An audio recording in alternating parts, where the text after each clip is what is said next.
Is William Johnson of Labor Notes. Be as nice to me as I was to you. Yes, thank you, Henry, for the kind words about Labor Notes, and to Mark for having me on, and to Dave for the poetry. I'm glad to be up here, and I have to say, when Mark contacted me originally about being up here, I think I was pretty reluctant because I was confused about how the work I do at Labor Notes would fit with the theme of working class writers. I think I was kind of pained about that and kind of forced you to talk it out with me about the phone. And I started to get some ideas, and then I sat down last week to start working on what I'd say, and I forgot whatever it was we talked about. So what I'm going to talk about basically is kind of trying to remember how I think Labor Notes fits with this. For those of you who don't know, Labor Notes is a monthly magazine. We're focused on the labor movement. We're independent. We are not connected to any union, to any political organization. We're not funded by advertising. It's kind of boring to talk about how we're funded. It's actually pretty important, though, because being independent means that we can write from what we call a rank and file perspective. What does that mean? What does that have to do with the theme of this panel, working class writers? Well, when I started thinking about what I was going to talk about, I had a really hard time thinking about what working class writing is. Kind of what is this thing that all four of us up here on this panel have in common? From reading the little bios and descriptions, it seemed like we did somewhat different work, and I thought, well, this is kind of an interesting challenge. Let me see if I can kind of find a thread in here. So the first thing I realized is that you can't really tell just by reading anything based on the kind of style or the language, the syntax that someone uses.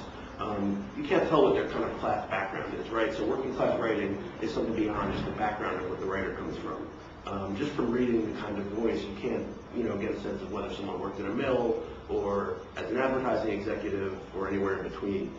The working class is incredibly diverse, not just in terms of race and sexuality and religion and things like that, but also in terms of voices, in terms of the ways that people talk and the ways that they write. So there's not really any single kind of authentic, working class voice. And so I realized very quickly that one thing that I knew was that working class writing meant something more than just writing by working class people, that it had to be something a little bit more complex to reflect the kind of complex reality that is class and that is the working class in this country. For Labor Notes, and I think for the people on this panel, working class writing is defined by what we choose to write about in some way. Working class writing, I think, acknowledges work, and Labor Notes acknowledges work, and that's one way in which I think that we're somewhat unique in the magazine world. We explore work, we treat work like the important kind of defining factor that it is for people. Everybody, millions of people go to work every day. We spend huge chunks of our waking lives at work. And the jobs that we perform, the places where we work, remain largely uncovered by the media, largely unstudied by academics, and apparently, an improper subject for film and television. 6,000 people are killed on the job each year in the U.S., like the 2 transit workers who died in the last couple of weeks here in New York City. 50,000 to 60,000 die each year from occupational diseases. Yet the workplace is treated by most media as deadly boring, not worthy of much time or attention. From Pulp Fiction to highbrow literature, writers generally kind of portray all walks of life except for the ones that we all travel every day, the path from home to work and back again. So at Labor Notes, we do what we can to acknowledge the realities of people's working lives. So one thing that we've done that I'm most proud of is a series we've run called Shop Floor Dispatches. What these describe how workplaces are changing, kind of the mechanics of work every day, how they're changing. They range from industries to air travel, stewardesses, flight attendants, and then we have people, public school teachers writing dispatches about how schools were changing. What was kind of sad is that what we noticed was that these are mostly unhappy stories. They're stories about how workers are becoming more isolated from each other as a result of new technologies at work, new work processes, new management techniques. But all of us who know that work isn't just a place of suffering.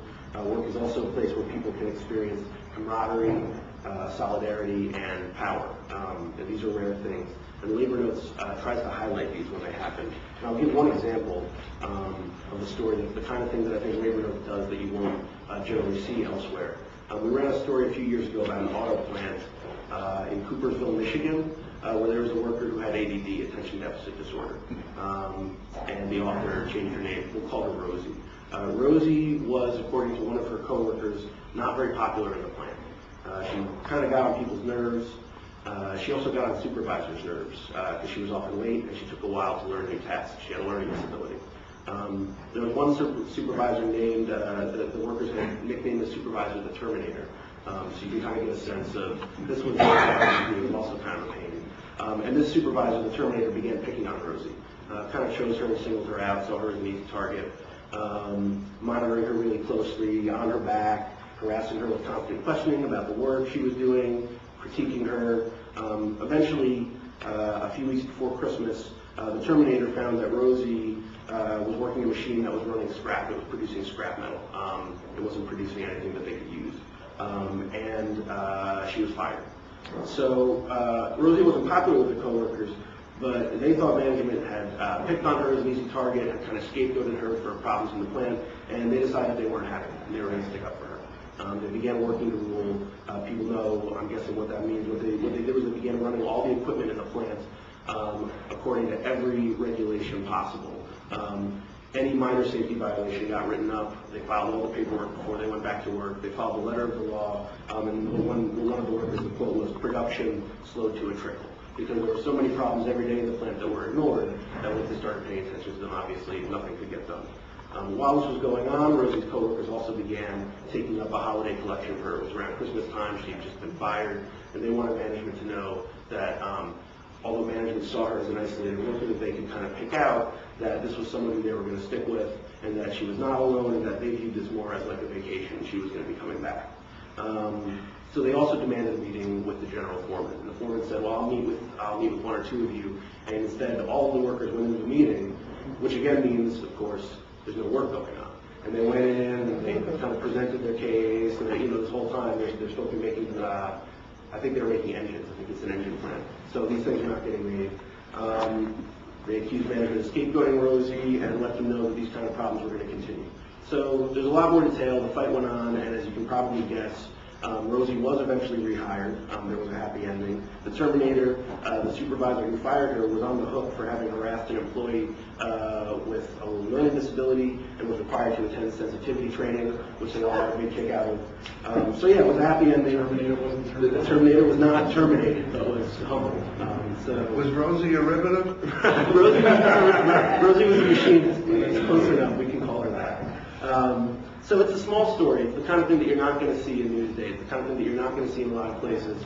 But I think it illustrates kind of the best of what Labor Notes does and what working class writing can be.